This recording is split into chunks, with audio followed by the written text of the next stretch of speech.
Por lo que contaba en sus cartas, estaba emocionadísimo. Me decía que se divertía mucho, que jugaban a los dardos. Había un montón de gente jugando a las cartas. Hizo muchos amigos. En una de sus cartas me decía, no importa lo que nos espere allá abajo, todo será soportable si sigue habiendo un ambiente tan bueno como el del barco.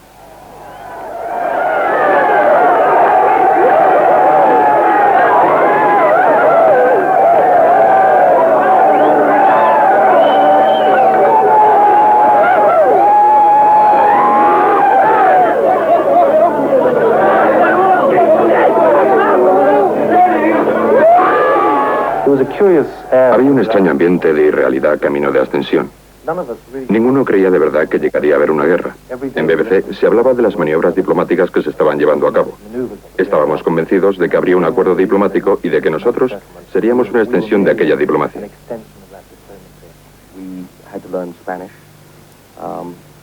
Teníamos que aprender español. Lo único que aprendimos fueron cosas como manos arriba y ríndase. No pensamos que fuera necesario aprender a decir me rindo o algo por el estilo.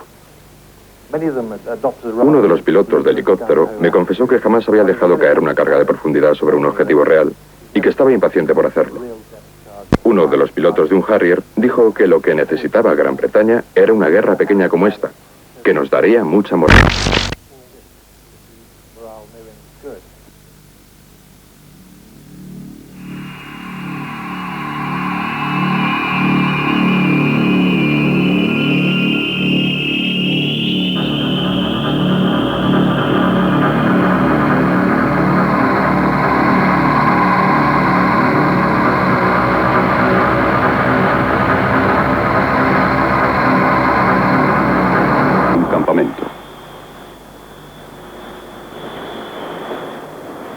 Acudieron miles de jóvenes reclutas desde Argentina.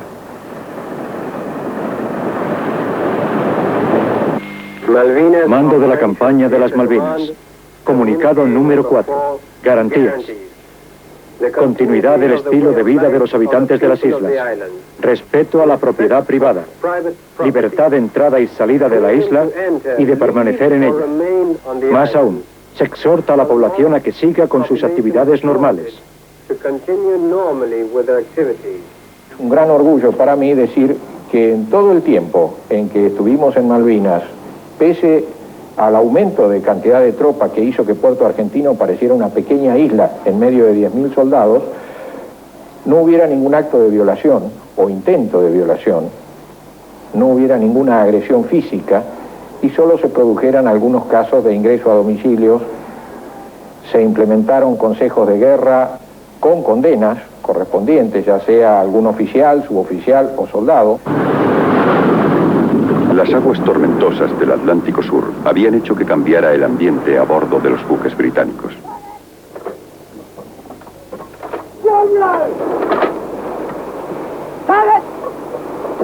Cuanto más se acercaban a las islas, más necesaria se hacía la preparación militar. Los infantes de marina que habían defendido las islas de la invasión argentina habían sido deportados a Gran Bretaña por sus captores. Ahora volvían como parte de las fuerzas de asalto. Éramos un poco como celebridades entre los otros marines.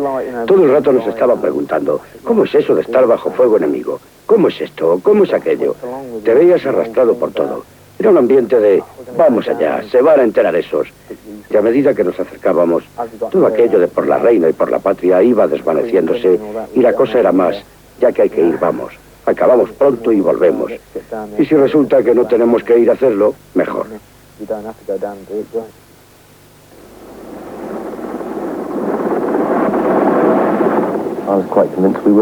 Yo estaba muy convencido de que íbamos a luchar. Tengo demasiada imaginación para ser valiente o temerario o cosas de esas. El comandante John Kisley pensaba lo mismo que yo.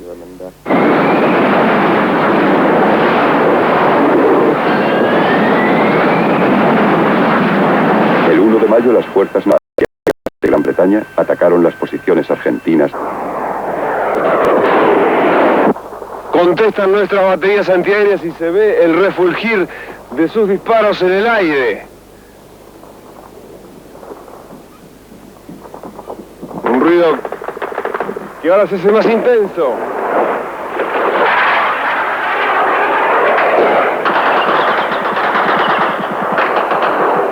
Parecía una película.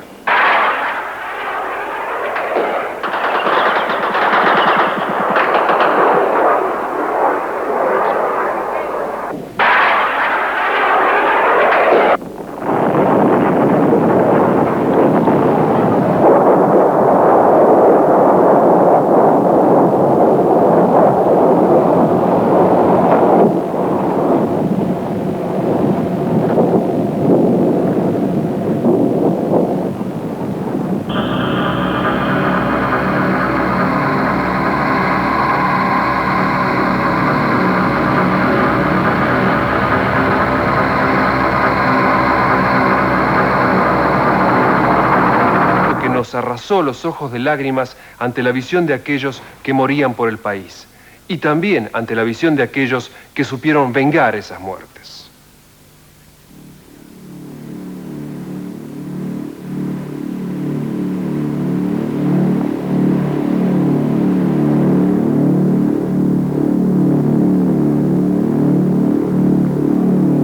Argentina no estaba indefensa frente a las fuerzas de asalto. También ella tenía una fuerte marina que envió a la búsqueda y captura de la flota británica. Había nuevos barcos de guerra equipados con misiles modernos, pero el más impresionante de todos era el crucero de la Segunda Guerra Mundial, Fénix, vuelto a bautizar en honor de uno de los mayores héroes argentinos, General Belgrano.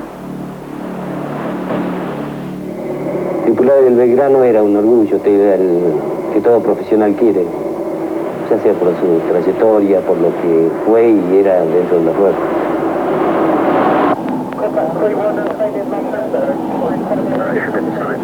El submarino nuclear británico días de patrulla por el Atlántico Sur. Durante 2 días siguió al Belgrano.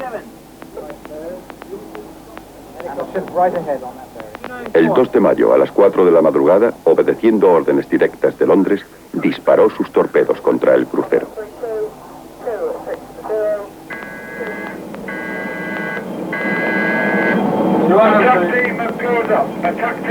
2 dieron en el blanco. Esa primera explosión fue realmente la que causó la mayor cantidad de muertos en el buque. Hay que estimar del orden de 275 muertos por la propia explosión, onda expansiva, onda calórica, inundación progresiva de todos los compartimientos. A los 4 segundos del primer impacto, sobreviene el segundo impacto. Sobre la proa, a 15 metros de la proa, hace que esos 15 metros prácticamente desaparezcan en el agua. Tomo la decisión de ordenar ese abandono. Una voz que para un comandante naval evidentemente debe ser la más importante y la más trágica de toda su historial marinero. Uno se siente imposibilitado de no poder salvar más gente, sabiendo que hay más gente abajo, de que no poder rescatarla, no por cosa de uno, pero se siente imposibilitado. Ya lo que era recorrer la cubierta principal y ver lo que había sobre la cubierta principal, o sea, quemados, para tratar de llevarlo a las balsas. Se siente de que se pierden muchos compañeros que quedan abajo esperando de que, sabiendo que nosotros estamos arriba, los rescatemos. Se siente tristeza por no poder cumplir con ello. Pero usted sabía que ahí abajo estaban sus colegas, exacto, sus amigos, en otra puesta de guardia. Y realmente no podía hacer nada, ¿no? Nada.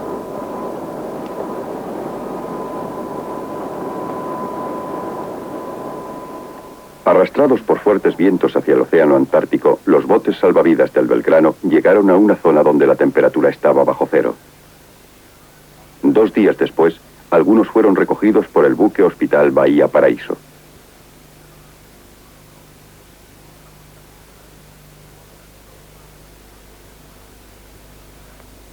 La mayoría de los marinos del Belgrano habían muerto literalmente congelados.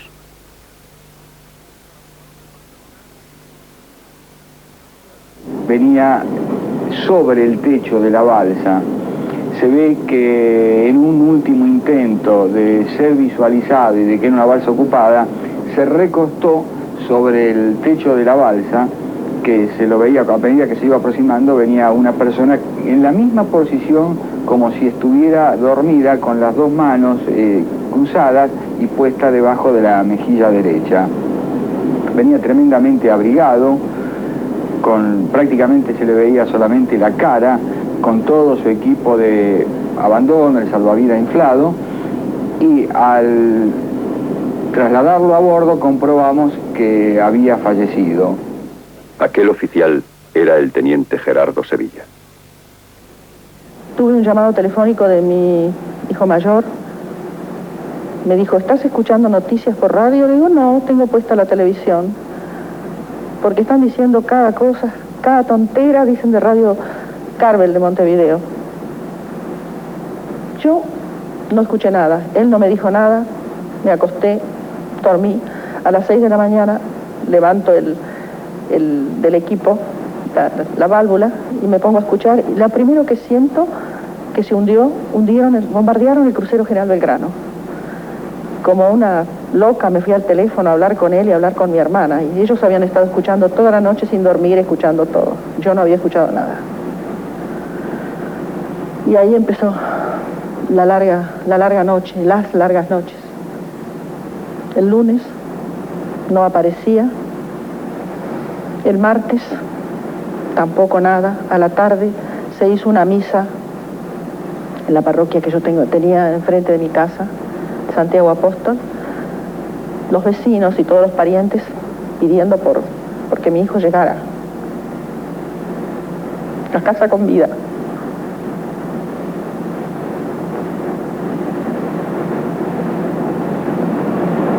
No fue así. Desgraciadamente no fue así.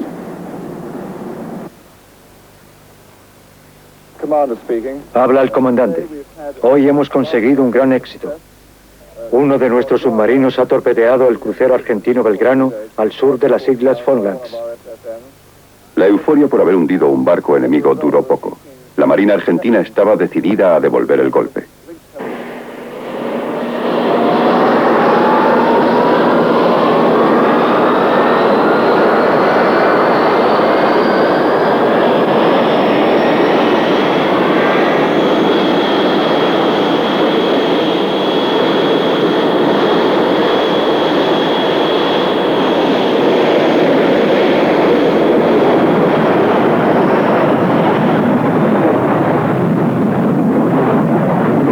Despegaron de aeródromos situados en el sur de Argentina, equipados con misiles Exocet, y salieron a vengarse.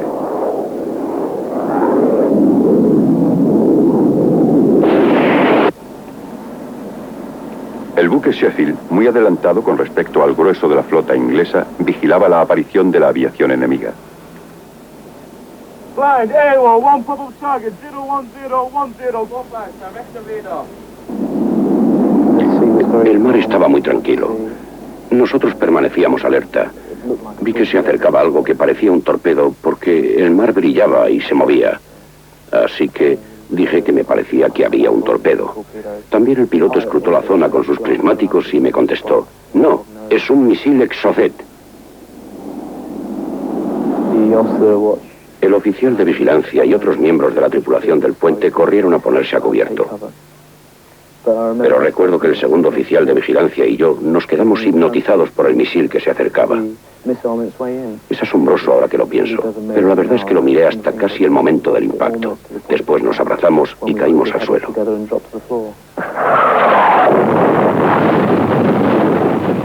El ataque contra Sheffield fue hecho por 2 aviones Super Étendard con un misil cada uno. Lanzaron los 2 aviones simultáneamente a una cierta distancia del buque sobre un ecoradar que habían tenido.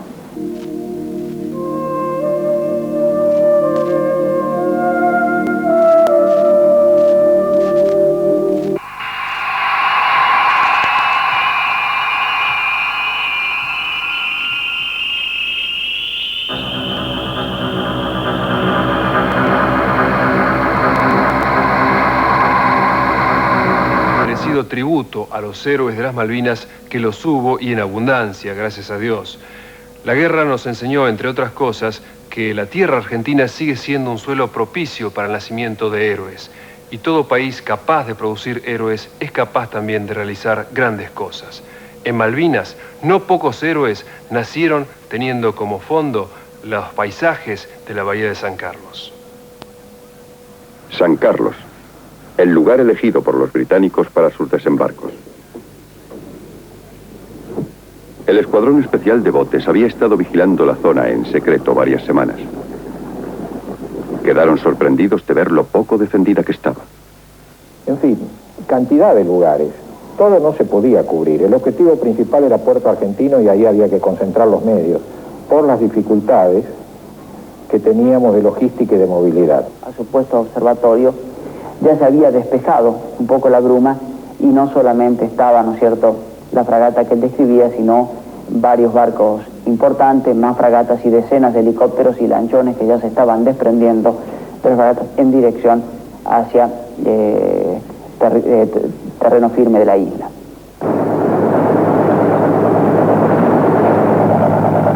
Realmente era impactante, primero porque, a rigor de verdad, yo nunca había visto una flota desplegada de esa magnitud y mucho menos haciendo un desembarco, y mucho menos que el desembarco sea de 5.000 hombres en contra de 1.040. El desembarco fue un poco teatral en el sentido de que todos pensábamos que íbamos a la guerra, pero no hubo oposición. Así que allí tenías a 5 o 6.000 paracaidistas que bajaban gritando la playa desde las lanchas de desembarco, sin haberlo hecho nunca. Nadie estaba acostumbrado a aquello. Durante un corto tiempo reinó el caos. Hubo que reagrupar compañías enteras para enviarlas cada una a su misión. Creo que si al principio de todo hubiera habido oposición al desembarco, habríamos tenido problemas. El general de brigada Julian Thompson temía que mientras desembarcaban sus tropas se produjera un ataque aéreo en San Carlos. Trató infructuosamente de avisar a Londres del peligro. Era muy consciente de que era responsable de la vida de un gran número de hombres. Así pues, envié una comunicación a Londres que decía: naturalmente, procederemos al desembarco porque esas son las órdenes que hemos recibido. Pero deben saber que si nos atacan por aire y el enemigo tiene éxito, sufriremos un gran número de bajas. Los políticos jamás deben dar a entender a los consejeros militares que temen demasiadas bajas, porque si lo hacen, inducirán a los comandantes a la prudencia, cuando es probable que la prudencia no sea lo indicado.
Siendo piloto de jet, o eres bueno o estás muerto. Da igual del país que seas, porque hay que tener reacciones inmediatas. Hay que ser muy bueno. Y los argentinos ya se sabe lo que son. Pilotos de carreras, jugadores de polo.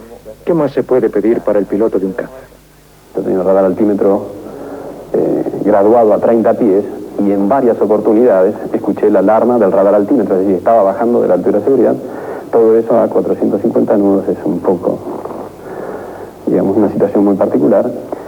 Y en esas condiciones avistamos los palos de la fragata y procedimos a desplegarnos para el ataque.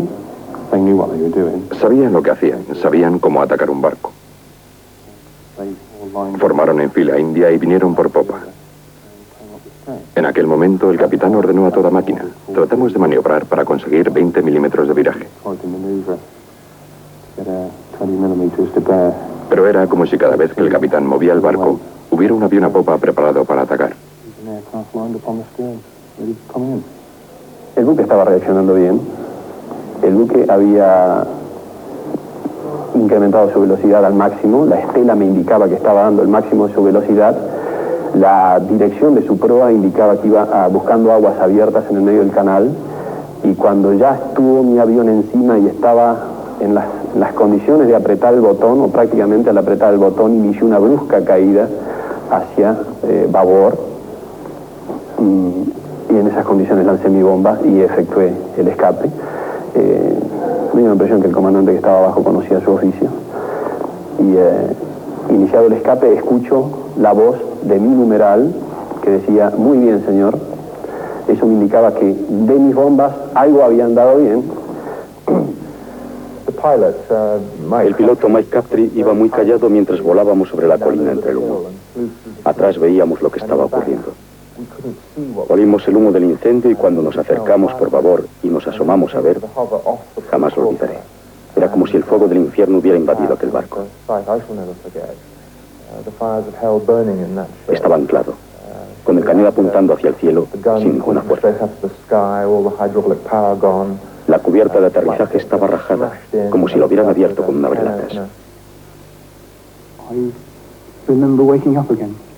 Recuerdo que cuando volví a despertarme, el comedor estaba tan negro como la boca del lobo. Tenía una mano herida. Aunque llevaba puestos los guantes de protección, no veía más que sangre, un amasijo sanguinolento que me cubría la mano. La Ardent recibió varios ataques ese día. Llegamos a la Gran Malvina con 3 aviones. El teniente Rinque se volvió por problemas. Continué con el alférez Carmona. Atacamos un buque de transporte. Él, una vez que se lanzó su bomba, se volvió. Yo no lancé la mía y seguí hacia el norte porque pensaba atacar buques de guerra. Cuando llegué a la bahía Ruiz de Puente, después de pasar una serie de pequeñas bahías, encontré una fragata que se encontraba con la proa apuntando hacia el lado de Darwin. La vi muy pequeña, inicié el ataque, empecé a ver cómo caminaban los tiros de ellos en el agua hacia mi avión. Cuando vi que mi mira entraba en la base de la fragata, apreté el disparador. Posteriormente entré en una especie de shock. No sé qué pasó en ese momento hasta que vi que cuando reaccioné estaba chocando contra las 2 antenas. Entonces instintivamente viré hacia la derecha, pasé entre las antenas. Posteriormente volví hacia la izquierda para la Gran Malvina. Cuando enderecé mi avión empecé a contar los segundos porque mi bomba tenía una espoleta de retardo. Cuando se cumplió ese tiempo no pasó nada en la fragata. Yo dije, fallé. Justamente cuando pensaba fallé, vi de pronto que se cubría de humo todo hasta la altura de las antenas, no mucho. Yo pensaba que iba a ser como un hongo, pero fue como si sacudiéramos una sábana, digamos, y se formó una capa de humo sobre ella. Enderecé el avión y empecé a gritar adentro del avión. Cuando miré hacia la derecha vi otra fragata mucho más grande que estaba detenida y pensé que me iban a tirar. No me tiraron. Posteriormente me enteré que era la Antrim, que había sido atacada por aviones Mirage 5 Dagger. Esta fragata, la Ardent, fue atacada posteriormente por 2 escuadrillas de aviones Mirage 5 Dagger y alcanzada con entre 7 y 10 bombas. Se incendió y al otro día se hundió.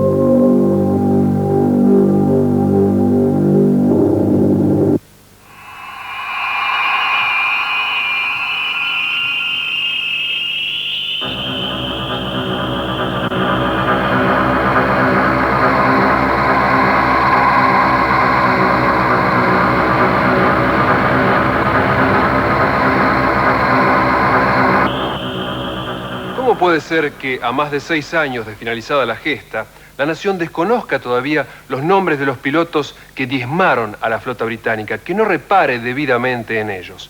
Nosotros, los civiles que vivimos ardientemente esta guerra por una causa noble y justa, esperamos vivir también la embriaguez de la justicia cuando algún día la nación entera aclame a estos caballeros del coraje.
Nos llamó el Minerva para que nos dirigiéramos 40 millas al noroeste. Lo único que vimos fue un Pucara pilotado por un tal mayor Tomba. Le di en el primer ataque, le arranqué media ala izquierda y le incendié el motor derecho. Había dado en el blanco. Me alejé pensando que aterrizaría, pero no lo hizo. En ese momento miro el ala de mi avión y veo un agujero de bastante tamaño, parecido a una rosa o con los pétalos abiertos. Miro hacia arriba y veo 2 Harrier más. El avión seguía volando, es decir, estaba perfectamente comandable, había vibrado todo el avión, pero si los comandos reaccionaban, los motores funcionaban bien. Aquella vez me acerqué más despacio. Bajé los alerones para que descendiera el morro del avión, lo que me permitía apuntar mejor. Estaba pendiente de la altura de la proa de mi avión. Me coloqué bien y le disparé una ráfaga larga. El motor de babor se incendió, saltaron trozos del fuselaje trasero y la cabina dio una sacudida. Y siento otra ráfaga, es decir, el avión sigue vibrando, se prende fuego un motor y ya los comandos respondían muy débilmente. Un momento más tarde ya, al accionar los comandos, siento que los comandos no responden, que el avión prácticamente se había prendido fuego y en ese momento me eyecto, cayendo muy próximo al avión, entre 40 y 50 metros del avión, y caímos prácticamente juntos. Pensé, qué valor. Debería haber saltado después de la primera pasada, pero se quedó dentro hasta que le fue imposible volar. Saltó justo antes de que el avión se estrellara y aparentemente fue andando hasta Goose Green. Después fue capturado. Le tengo un respeto inmenso. Aquello fue auténtico valor.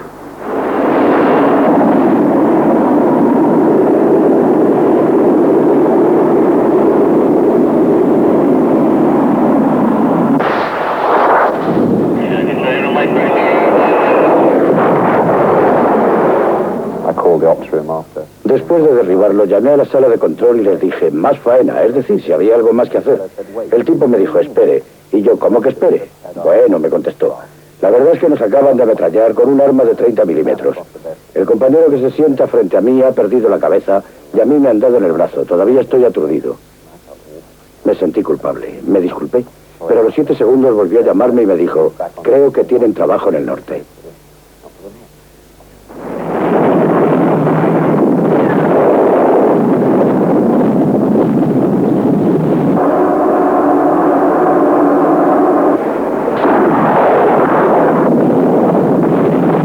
Los argentinos sufrieron graves pérdidas. Personalmente pensaba que me iban a tirar al agua, claro, porque esa era uno estando prisionero, digamos, la psicosis que uno tiene es totalmente cambiante. Ahí me colocan boca abajo, me sacan el equipo y me apuntan, digamos, con un fusil.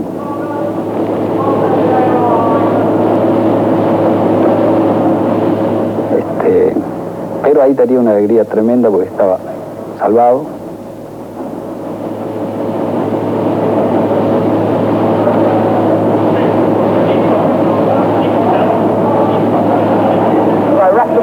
Envolverle con unas mantas. Vamos a sacarle. Venga, venga. Y allí miré mis piernas y estaban flexionadas, y la pierna izquierda la tenía no en su posición normal, estaba dislocada. Tenía mucho dolor en las piernas, o sea, me colocaron morfina, me pusieron una M no le en muevan. la frente. Déjenle así un rato. Y me quitaron todo el equipo de vuelo. Aunque fueron derribados muchos aviones argentinos, las fuerzas de asalto siguieron siendo vulnerables a los ataques aéreos. Pero si comparamos, por ejemplo, con el hundimiento de una fragata de las que sufrieron ellos, por ejemplo, una CL-42 como la Coventry, que fue hundida el 25 de mayo, con el precio de esa fragata se pagan todas las pérdidas de la Fuerza Aérea Argentina. Si tenemos en cuenta que se hundió la Antélope, la Ardent, la Coventry, el Sir Galahad, fue destruido el Sir Tristan, averiada la Antrim, la Brosworth, la Glasgow, la Arrow, la Alacrity, la Brilliant. Es, pienso, terrible para Inglaterra la pérdida comparada con la que sufrimos nosotros.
En nuestro país ha tenido mucha difusión la sospecha de que la recuperación de las Malvinas en 1982 obedeció al deseo del gobierno de aquel entonces de disfrazar problemas de orden doméstico. Sin embargo, en los testimonios que ustedes verán y oirán a continuación, queda claro que se inscribía en las necesidades internas de la propia Gran Bretaña esta guerra.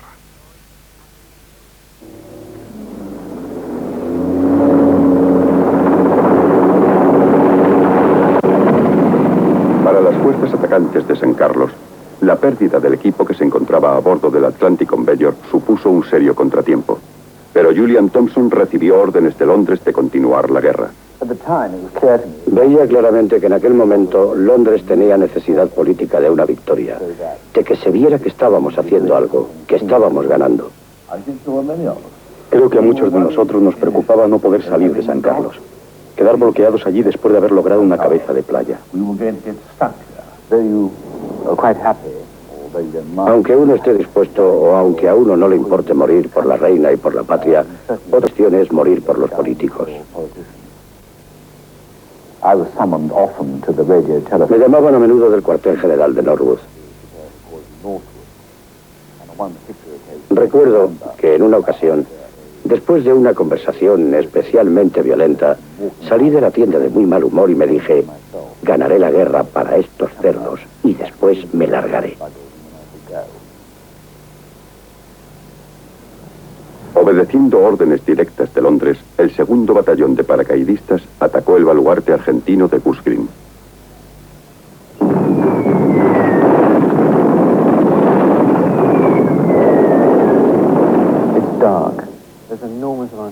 Estaba oscuro, había un ruido enorme. Me encontraba bajo el fuego enemigo con fósforo blanco por todas partes para producir humo y luz. Una bengala venía hacia ti y después se alejaba. El miedo te corría por todo el cuerpo. Te ibas acercando a las trincheras, lanzabas granadas, disparabas con el fusil. Combatías salvajemente cuerpo a cuerpo con la bayoneta. No tenía nada que ver con cualquier experiencia anterior. Se trataba de matar y nada más.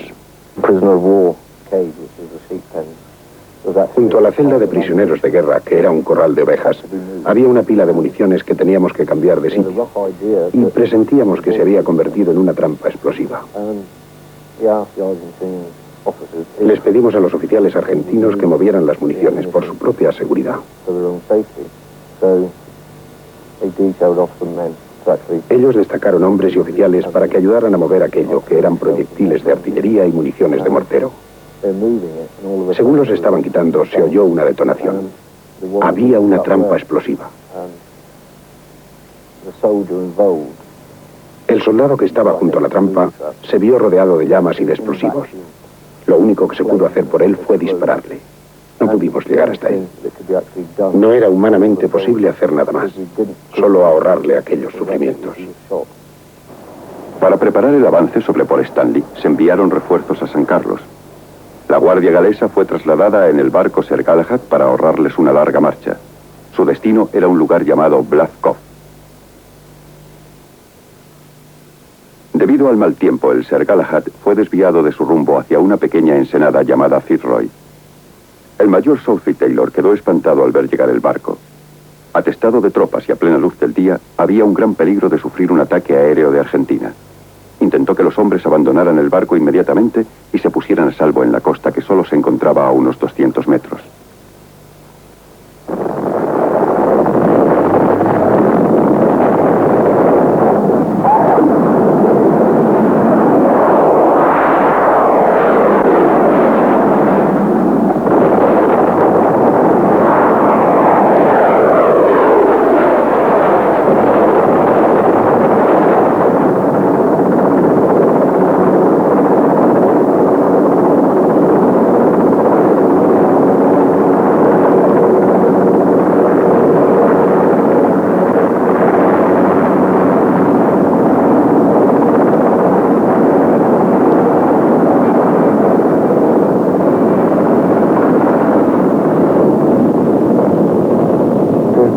Había cadáveres, gritos, sollozos. El barco era una enorme bomba incendiaria.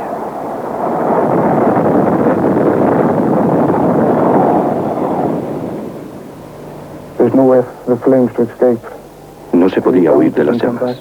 Rebotaban, volvían. Me llegaron a la espalda, me prendieron las piernas. Y según andaba, tratando de salir, me caí y me quemé las manos.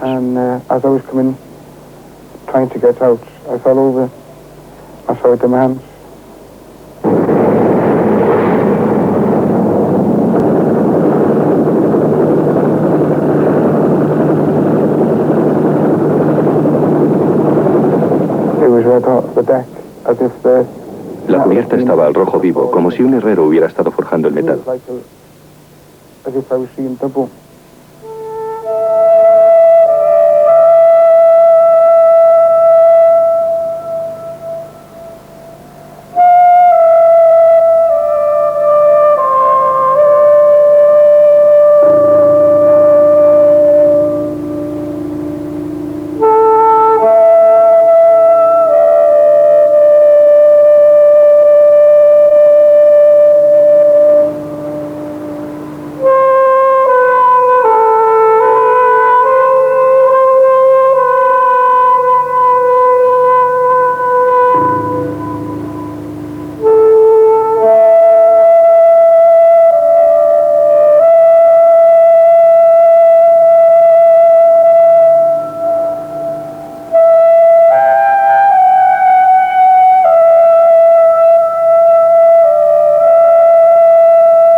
Cuando aterrizó el helicóptero yo estaba en una camilla sujetándome la pierna izquierda. Tenía muchos trozos colgando.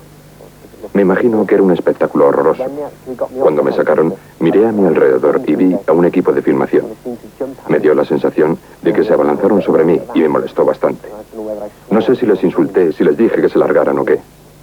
Seguramente se pusieron a filmar porque vieron el estado en que se encontraba la pierna. Los heridos fueron llevados por aire al barco Hospital Uganda. De San Carlos a Port Stanley hay 95 kilómetros. Las tropas británicas tuvieron que recorrerlos andando.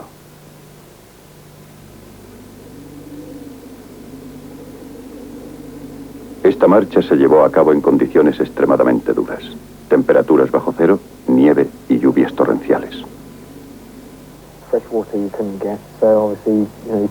No era fácil conseguir agua. Cogías la que encontrabas del suelo. Lo que hacíamos era pisar hasta llegar a la turba o hacer hoyos hasta que encontrábamos un charco, porque el suelo siempre estaba empapado. Echábamos el agua en un jarro con tabletas esterilizadoras. Aquella agua estaba completamente negra, pero te la bebías. Pero por muchas tabletas esterilizadoras que utilizaras, acababa por darte diarrea.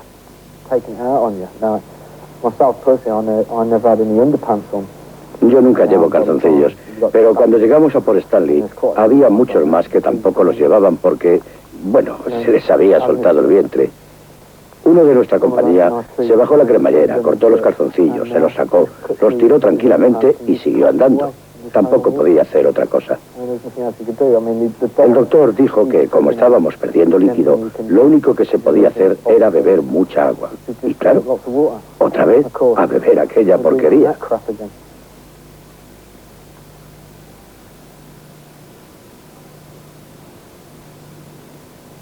Las tropas británicas se aproximaban a Port Stanley. Los reclutas argentinos no podían hacer otra cosa que esperar. Ocultos en las montañas que rodeaban Port Stanley, se preparaban para las batallas finales. También para los británicos fue una espera angustiosa.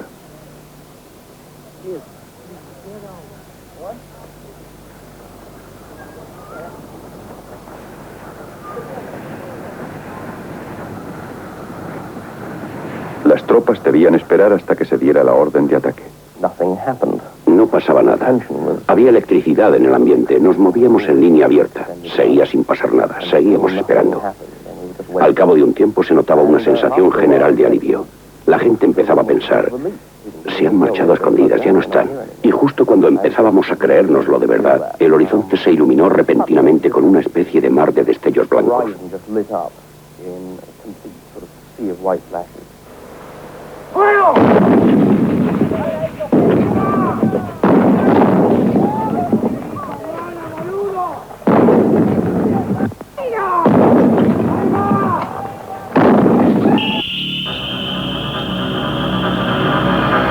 Ministro de Marina de los Estados Unidos piensa justamente esto último. Lehman sostiene que sin la ayuda norteamericana, Inglaterra hubiera perdido la guerra. Y lo explica de esta manera.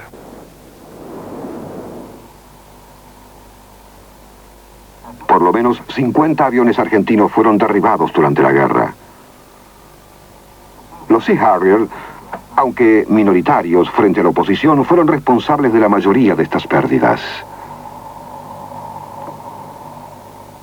En el caso del Arden, los Sea Harrier alcanzaron los aviones argentinos solo 2 minutos después que estos habían lanzado sus bombas. No se perdió ningún Sea Harrier en combate aire-aire. Este era su principal armamento, el misil Sidewinder. La mayoría de los aviones argentinos no contaban con armamento similar. Considero que en la batalla de Malvinas, si hubo una estrella que influenció el resultado final, esa fue el misil Sidewinder. El Sidewinder L, asociado a cualquier avión, hubiera desbalanceado en favor ese combate. Realmente contribuyó de manera significativa al mantenimiento de la superioridad aérea por parte de los británicos. Yo no sé si se hubiera podido ganar, sí que se hubieran logrado tremendos resultados en el caso de que las bombas estallaran, en el caso de que Estados Unidos no le hubiera dado los misiles Sidewinder a IM-9L, porque el 80% de los derribos fue de ese misil.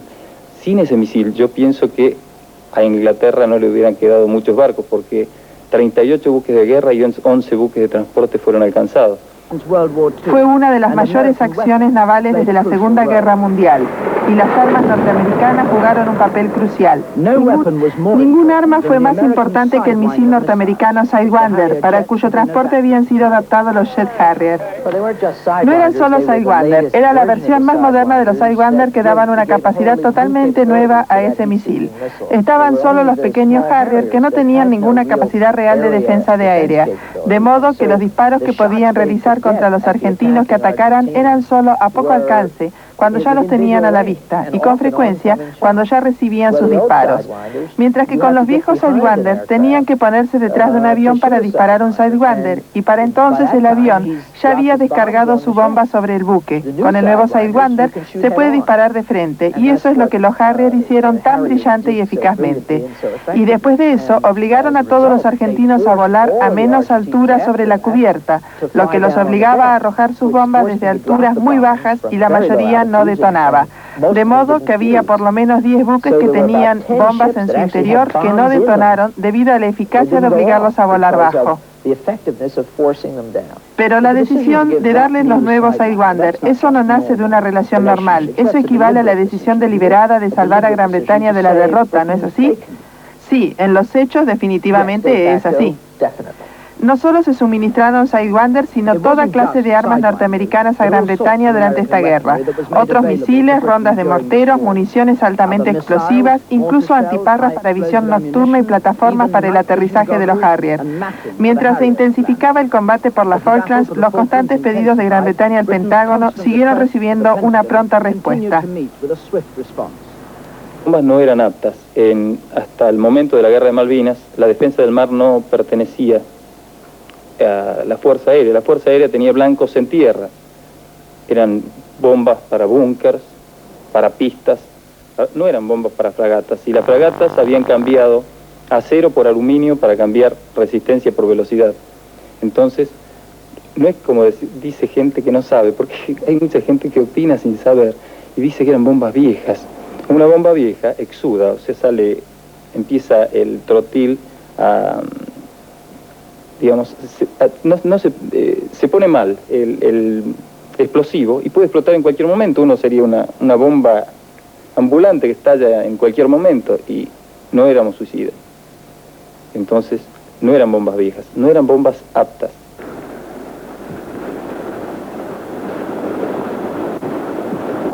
El 25 de mayo fuimos atacados simplemente por dos pares de aviones A4 Skyhawk. Y veíamos que esa pared, como pared de fuego, se aproximaba muy rápidamente, hasta que entramos adentro de ella. Y así descargamos con armas livianas una aparentemente ineludible pared de plomo contra esa amenaza y fuimos bombardeados. Tiré, pienso que corta, porque tenía miedo de chocar contra la fragata. Salté la fragata, miré por mis espejos y en el momento en que tiré, sentí varios impactos abajo. Entonces dije, me dieron, pero le pegué, creo. Con o sin suerte, la cosa es que fuimos alcanzados por una bomba en popa que atravesó el buque completamente, habiendo rebotado en el agua, pero no explotó. Y yo grité: ¡viva la patria, canejo! ¡Aprendan, gringos de mierda! Porque, Capitán Flecha, han sido 2 los Harriers abatidos. Sí, efectivamente. Como ya le dije, el primero es derribado con las primeras luces del día, y alrededor de las 15 horas, otro avión que sobrevolaba la zona fue puesto fuera de combate, también por efecto de un misil. Lamentablemente, el piloto no fue recuperado. Y ahora ya para estas cosas, uno actúa y las consecuencias ya las conoce.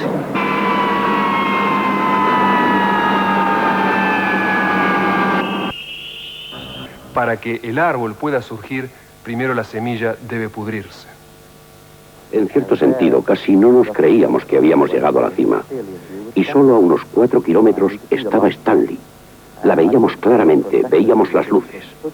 Creo que nos pasamos un segundo o dos allí de pie mirando eufóricos, pensando, lo hemos conseguido. Aquello fue fatal, porque en ese momento abrieron fuego sobre nosotros con un arma automática argentina, no sé de qué tipo, y otras armas. Y en aquel ataque, que era casi una emboscada, nos hirieron a 3. Vi que el soldado que tenía delante daba un giro, una especie de pirueta. Le habían dado en la mano y la fuerza del impacto le hizo girar como un trompo. Oí un crujido detrás de mí. Habían herido a otro. Era como si todo ocurriera a cámara lenta. En realidad es que mi cerebro funcionaba mucho más deprisa de lo normal.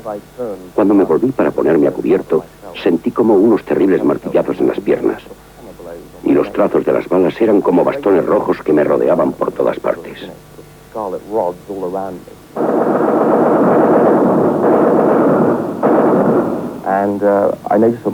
Me di cuenta de que las piernas, sobre todo la derecha, estaban ya bastante rígidas. También sentí como una quemadura. Fue una sensación breve que me recorrió el músculo del brazo derecho. Bajé la mano derecha para tocarme la pierna y me metí 2 dedos en la carne hasta los nudillos. Entonces fue cuando me di cuenta de que me habían herido. Los británicos seguían avanzando hacia Stanley, y los argentinos dejaron atrás a sus muertos tendidos en el campo de batalla.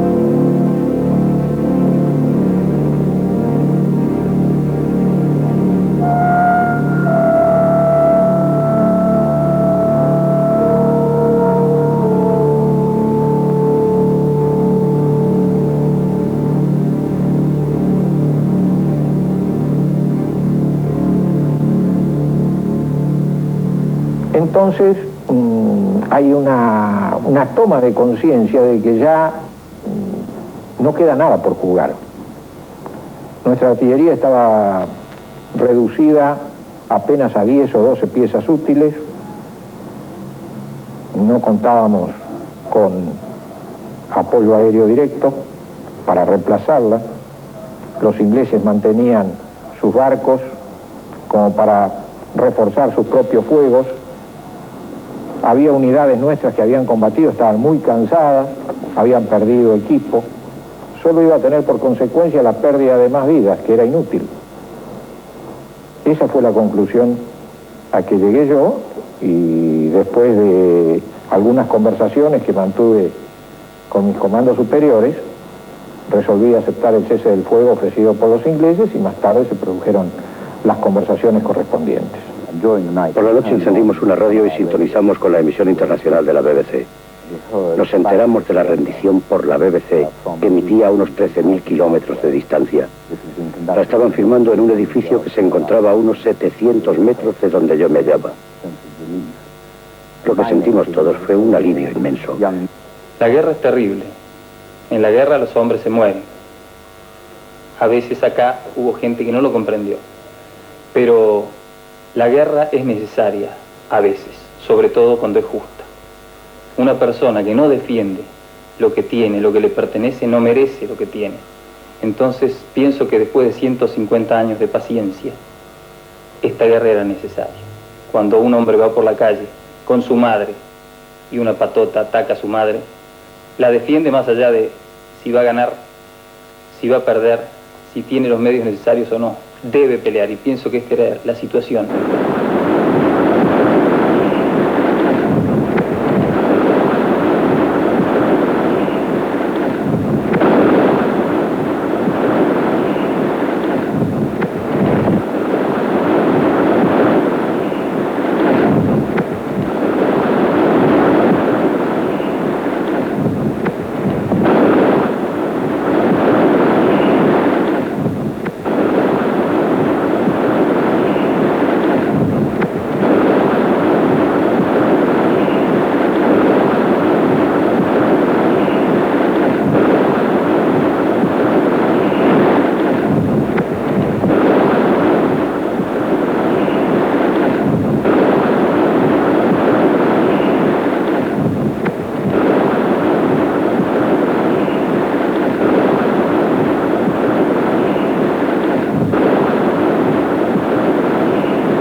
El pecado de la Argentina de 1982 fue un intento de jugar un juego nacional propio que, para colmo, estuvo a un paso de conducir al éxito.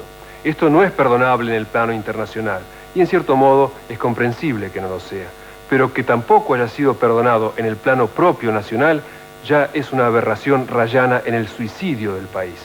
Un suicidio del cual podría salvarnos el enarbolar, precisamente ahora, más que nunca, aquel pabellón espiritual que izamos el 2 de abril de 1982. Buenas noches y muchas gracias.